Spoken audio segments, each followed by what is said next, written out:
شيخنا في عندي سؤالين معلش. تفضل. السؤال الأول بالنسبة للحامل والمرضع. يقول البعض عليهما القضاء وليس الفدية لحديث أنس الكعبي إن الله وضع عن المسافر شطر الصلاة ووضع عن الحامل والمرضع الصوم. ويقولون أن الآية ليست منسوخة وعلى الذين يطيقونه فدية. ليست منسوخة. أي نعم.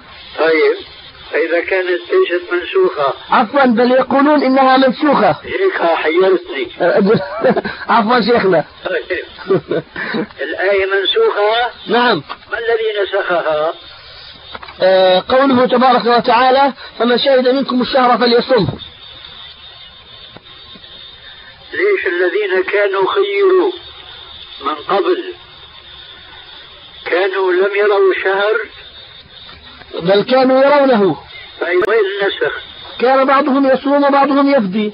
هذا هو. نعم. ما في نسخ، ما في تعارض بين هذا وذاك، وبخاصة إذا تذكرنا تفسير ترجمان القرآن.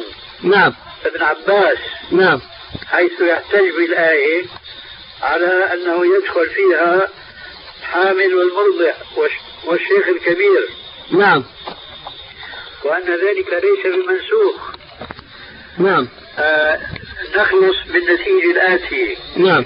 وهي أن دعوى النسخ لا دليل عليها. نعم. ثانيا عموم الآية يشمل هؤلاء.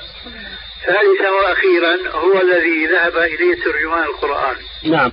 طيب هل يعني حجتهم في حديث إن الله وضع عن المسافر شطر الصلاة ووضع عن الحامل والمرضع الصوم يقولون المسافر يقضي فالحامل والمرضع يجب أن تقضي لأنها جاءت في حديث واحد كما يقولون دلالة القرآن. نعم.